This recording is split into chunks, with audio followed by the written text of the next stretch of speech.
Hello friends, welcome to success with MBS classes. आप सभी दोस्तों का एमबीएस क्लासेस के इस ऑनलाइन प्लेटफॉर्म पे मैं हार्दिक स्वागत करता हूं, अभिनंदन करता हूं। तो हम पढ़ रहे थे इलेक्ट्रिशियन थ्योरी के अंदर डीसी जनरेटर के बारे में पढ़ रहे थे।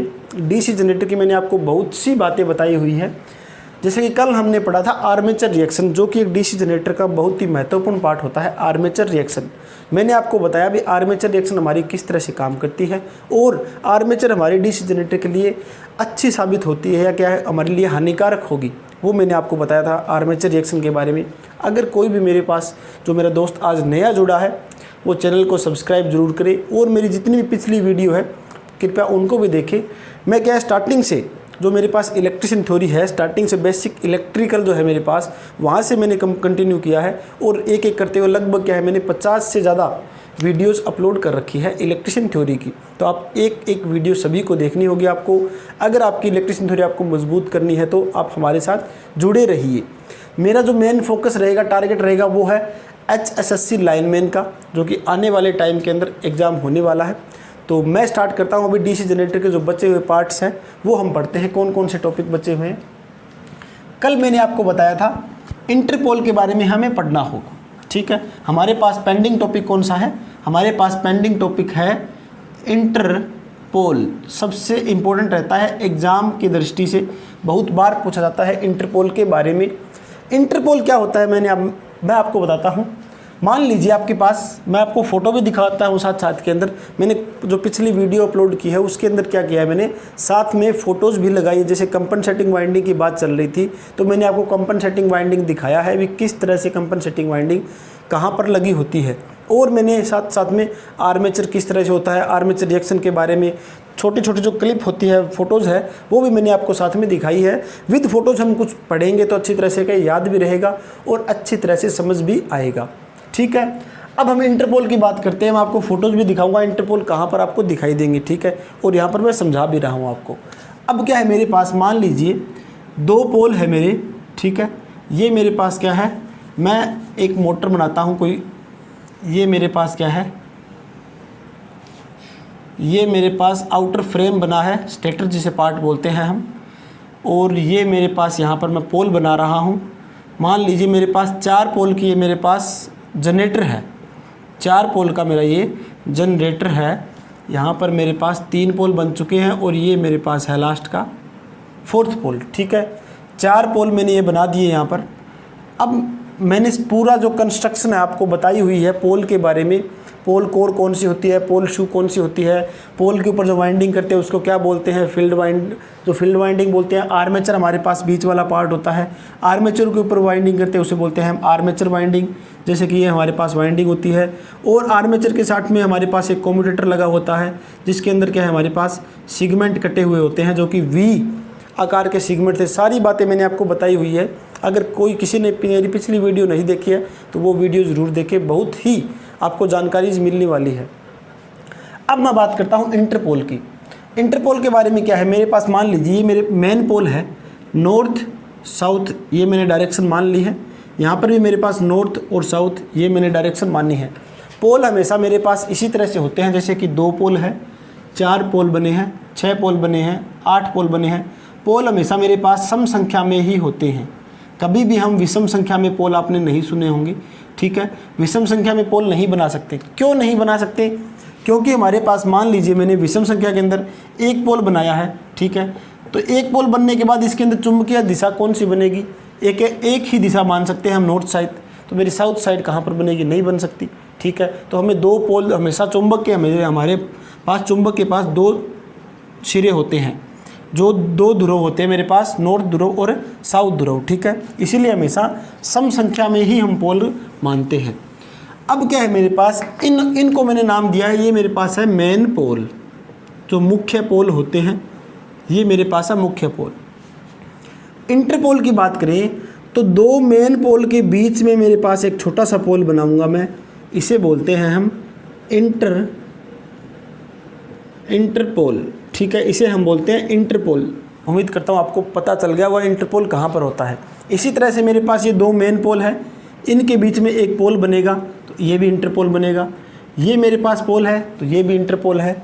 इस तरह से ये 2 मेरे पास मेन पोल है तो एक इंटरपोल मेरा ये बन गया। इसके अंदर 4 पोल मेरे पास मेन पोल है और 4 ही मैंने इंटरपोल बना दिए हैं। अब आपके माइंड में क्वेश्चन उठता होगा, अभी इंटरपोल हमने बनाया है तो इंटरपोल का काम क्या हुआ और इंटरपोल की वाइंडिंग किस तरह से करते हैं, इंटरपोल की वाइंडिंग किस साथ में जुड़ी होती है, इनके बारे में हम चर्चा करते हैं। तो आपको पता होगा जो इंटरपोल है मेरा, सबसे मेन जो इसका काम होगा इंटरपोल का, वो काम क्या होता है, जो हमारे पास ब्रश होते हैं जो कि कम्यूटेटर के साथ में टच होते हैं, ठीक है। ब्रश पर जो हमारे पास स्पार्किंग जो बनती है, ब्रश पर जो मेरे पास स्पार्किंग जो बनती है, चिंगारी जो उठती है, स्पार्किंग को कम करने के लिए हम यूज़ करते हैं इंटरपोल का। वेरी वेरी इंपॉर्टेंट है आपके लिए। नेक्स्ट मेरे पास क्या है, इंटरपोल मैंने आपको बता दिया, ब्रश पर जो स्पार्किंग बनती है उसको कम करने के लिए। अब आपसे एक क्वेश्चन और उठेगा इसके अंदर, दूसरी बात क्या होगी, जो इंटरपोल की जो वाइंडिंग होती है, इंटरपोल की जो हम वाइंडिंग करते हैं इस तरह से, ये जो मेरे पास वाइंडिंग होगी, इंटरपोल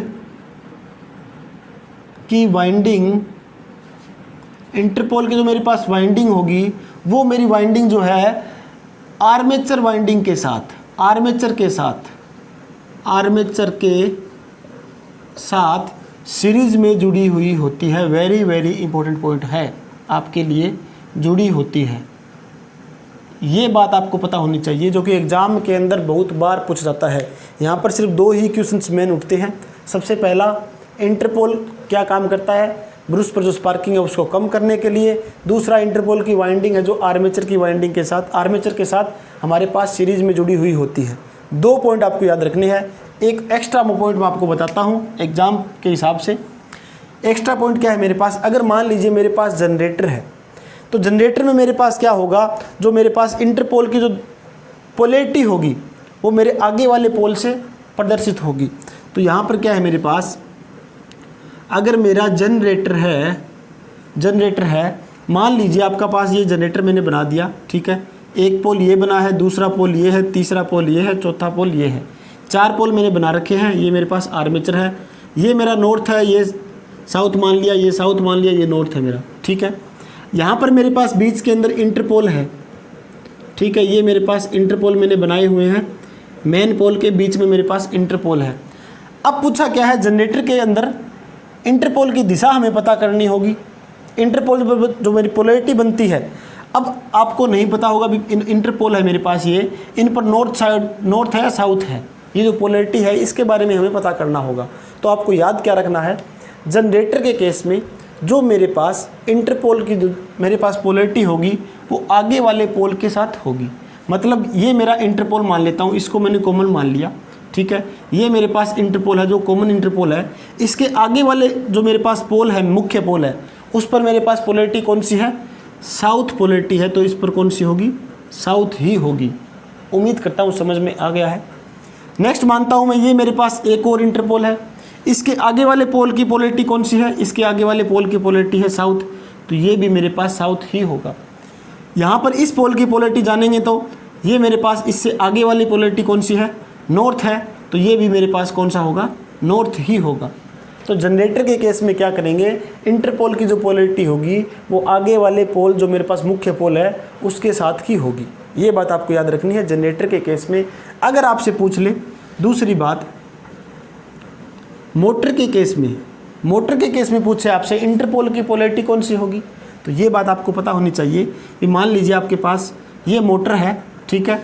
यहाँ पर मेरे पास एक पोल ये है, 2 पोल ये है, ये मेरे पास तीसरा पोल है और ये मेरे पास चौथा पोल है। 4 पोल की मेरे पास मोटर है और यहाँ पर मेरे पास क्या है, ये इंटरपोल बनाए हुए हैं, 4 इंटरपोल लगा रखे हैं हमने यहाँ पर। ये मैं बना देता हूँ इंटरपोल, ठीक है। अब क्या है, ये मेरे पास नॉर्थ है, ये साउथ है, ये मैंने नॉर्थ माना हुआ है, ये साउथ माना हुआ है। तो मेरे पास मान लीजिए मोटर मेरी इस डायरेक्शन में घूम रही है, ठीक है, इस डायरेक्शन में मेरी मोटर चल रही है।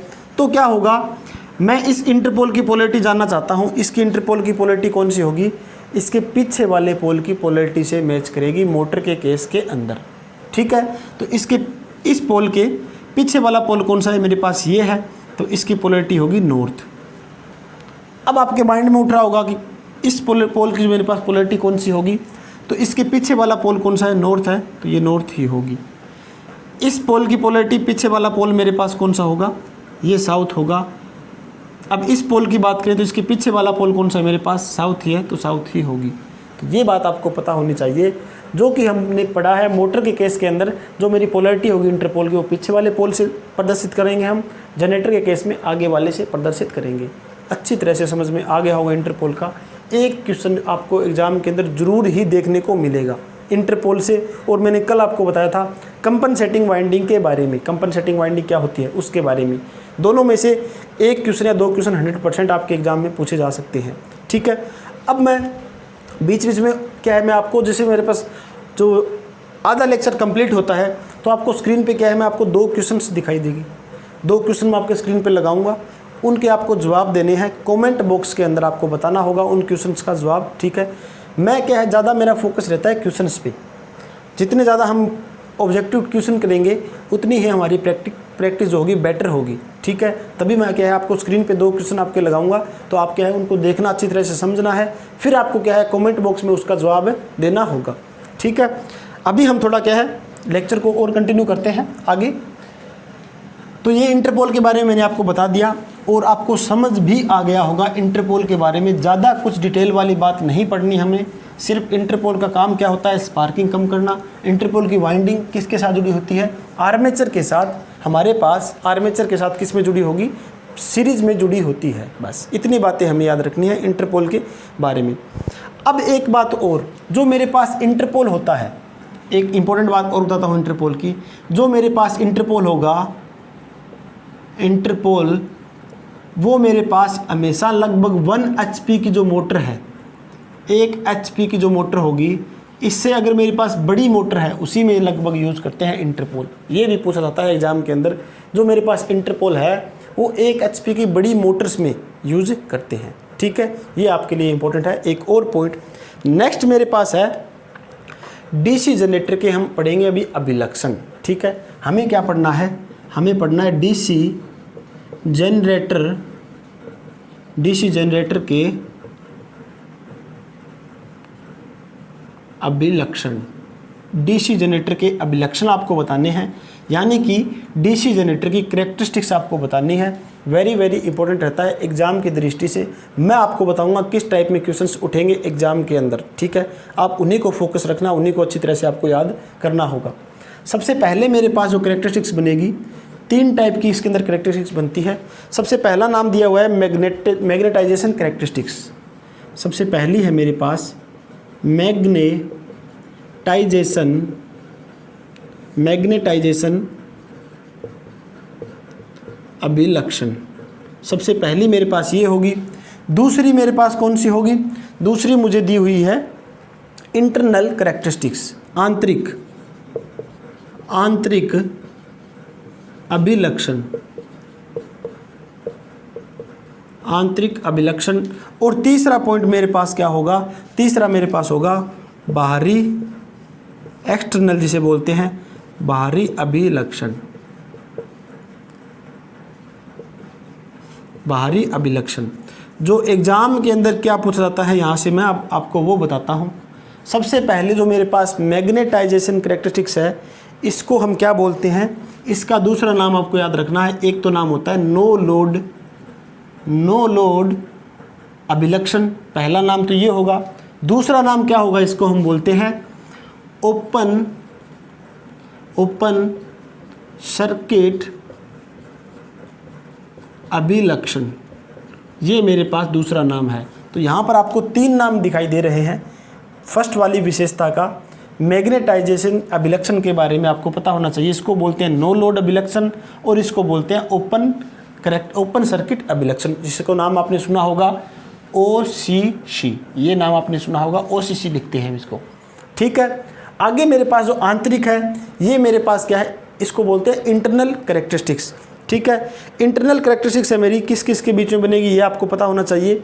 और मेरी जो बाहरी अभिलक्षण है, इसको हम एक नाम और दे रखे हैं, इसको एक नाम और है मेरे पास, ये है लोड अभिलक्षण। ये है मेरे पास लोड अभिलक्षण, ठीक है। इसका दूसरा नाम है लोड अभिलक्षण। अब मैं आपको क्या बताने वाला हूँ, जो मेरे पास फर्स्ट वाली जो करेक्टरिस्टिक्स है, अभिलक्षण है, ये किन किन के बीच में बनने वाले हैं। जैसे कि मेरे पास फर्स्ट वाला जो है ये मेरे पास आई एफ फील्ड करंट और उत्पन्न वोल्टेज के बीच में जो मेरे पास अभिलक्षण बनेगा, उत्पन्न वोल्टेज के बीच में जो मेरे पास अभिलक्षण बनेगा उसे बोलते हैं हम मैग्नेटाइजेशन अभिलक्षण, जिसे बोलते हैं नो लोड, जिसे बोलते हैं ओसीसी। ठीक है, जैसे कि मान लीजिए आपके पास ये ग्राफ बनाने, आपको ग्राफ बनाओगे तो आपके पास क्या होगा, आई एफ ये बनेगा और जो मेरे पास जनरेट वोल्टेज है, उत्पन्न वोल्टेज है, उसे लिख दिया मैंने नाम, उसे हम ईजी भी लिख सकते हैं, जनरेट वोल्टेज। ठीक है, तो इन दोनों को बीच में जो मेरे पास अभिलक्षण बनेगा उसे बोलते हैं हम मैग्नेटाइजेशन अभिलक्षण। ठीक है, फर्स्ट पॉइंट आपको क्लियर हो चुका होगा।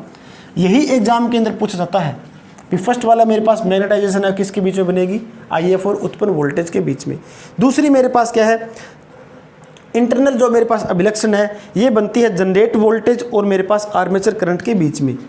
ये मेरे पास क्या है, उत्पन्न वोल्टेज और मेरे पास किसके बीच में बनेगी, आर्मेचर करंट के बीच में।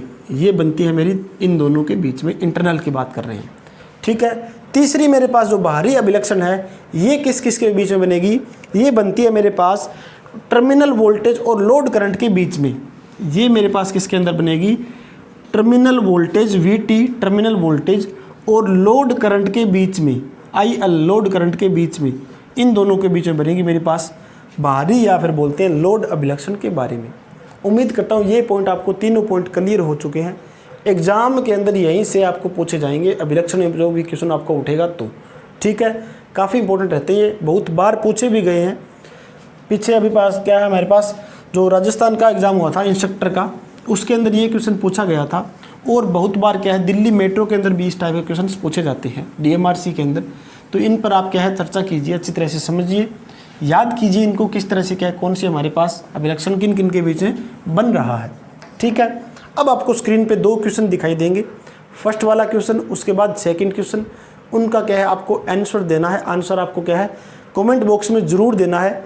और क्या है, ये जो जितने हम प्रैक्टिस क्वेश्चन करेंगे आपके लिए बहुत ही इंपॉर्टेंट रहेंगे, सारे जो क्वेश्चंस रहेंगे, जितने भी मैं आपको क्वेश्चंस बता रहा हूँ, एंड में भी मैं आपको 2-3 क्वेश्चन लगभग करवाता रहता हूँ, तो वो भी आपके लिए महत्वपूर्ण रहते हैं। तो आप क्या है स्क्रीन पे क्वेश्चन देख सकते हो और उनको क्या है कमेंट बॉक्स में उन क्वेश्चनों का रिप्लाई करना होगा। ठीक है, तो आप देख लो स्क्रीन पे, लगभग आपके 1 मिनट हो गया आपके पास।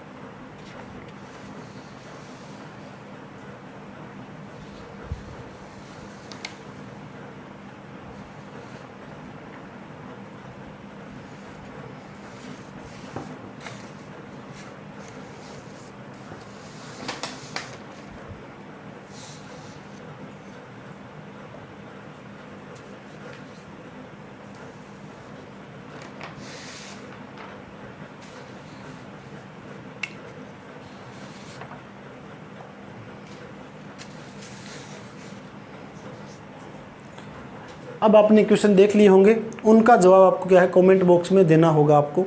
अब हम चलते हैं अपने नेक्स्ट टॉपिक के ऊपर। नेक्स्ट टॉपिक मेरा क्या होगा, कैरेक्टरिस्टिक्स पे ही होगा, अभिलक्षण पे ही होगा।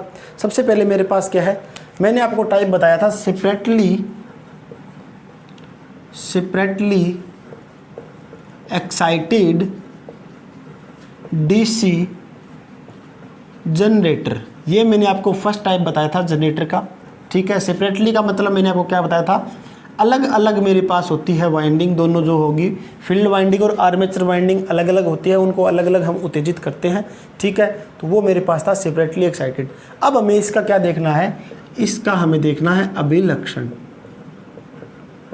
अभिलक्षण हमें देखना है, इसकी विशेषता देखनी है, कैरेक्टरिस्टिक्स हमें देखनी होगी। तो इसके अंदर क्या होगा मेरे पास, मान लीजिए ये मेरे पास ये ग्राफ है, इसके अंदर दिया हुआ है ये है मेरी V0 नो लोड वोल्टेज।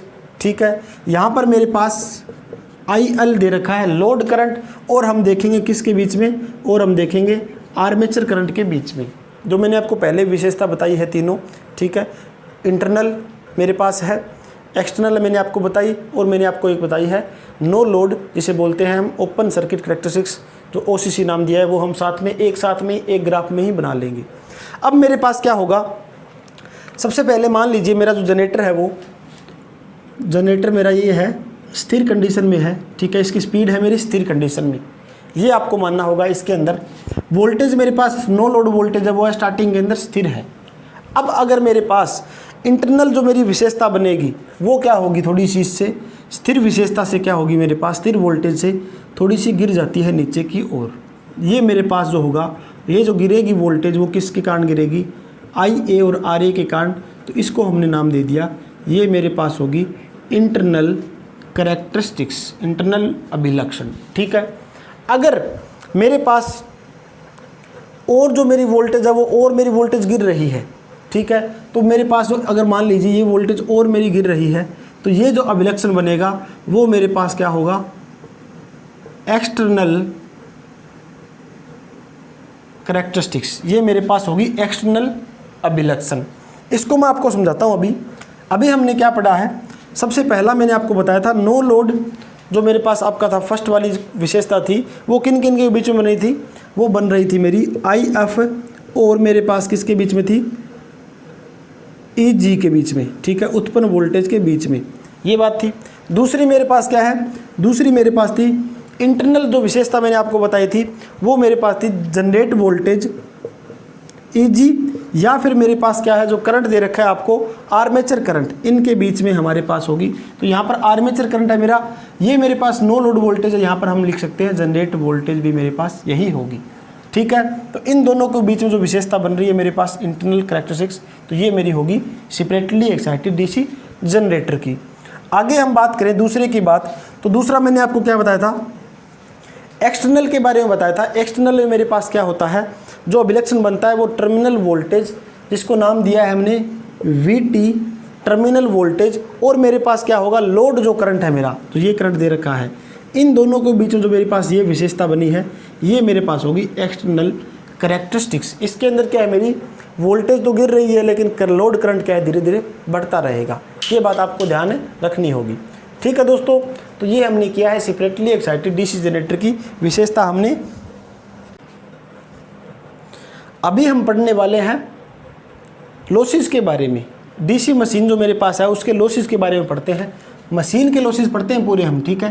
तो मेरे पास DC जो मशीन है, DC मशीन के लॉसेस यानी कि मेरे पास जो हानियां हैं DC मशीन की, कौन कौन सी हानि होगी उसके बारे में हम चर्चा करते हैं। जो आपने नाम सुना है, सबसे पहले आपने नाम सुना होगा कॉपर लॉस के बारे में, सबसे पहले आपने नाम सुना है कॉपर लॉस के बारे में।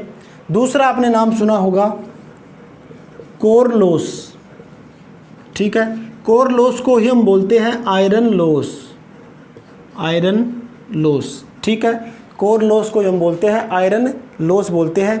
आगे मेरे पास क्या है, तो तीसरा जो टाइप है जो मेरे पास होगा वो है ब्रुश लॉस, जो ब्रुश के ऊपर जो लॉस होता है वो ब्रुश लॉस होगा। और जो मेरे पास फोर्थ वन है उसको नाम दिया गया है स्ट्रे लॉस। ये एग्जाम के अंदर बहुत बार पूछा जाता है, स्ट्रे लॉस कौन सा होता है, स्ट्रे हानि मेरे पास कौन सी होगी, इनके बारे में हम चर्चा करते हैं अभी, ठीक है। सबसे पहले कॉपर लॉस की बात करते हैं। तो कॉपर लॉस आप सभी को पता है, जो हम वाइंडिंग यूज़ करते हैं मोटर या जनरेटर के अंदर, तो वाइंडिंग के अंदर जो हानि होगी, हमारी लॉसेस होगा, उससे बोलते हैं कॉपर लॉस के बारे में, ठीक है। ये जो मेरे पास कॉपर लॉस है वो किस कारण होता है, कॉपर लॉस होगा तो हमारे पास हीट के कारण ज़्यादा ये कॉपर लॉस होता है, जो हमारी वाइंडिंग गर्म होती है उसके कारण ही ज़्यादा कॉपर लॉस होगा। ये बात आपको पता होनी चाहिए।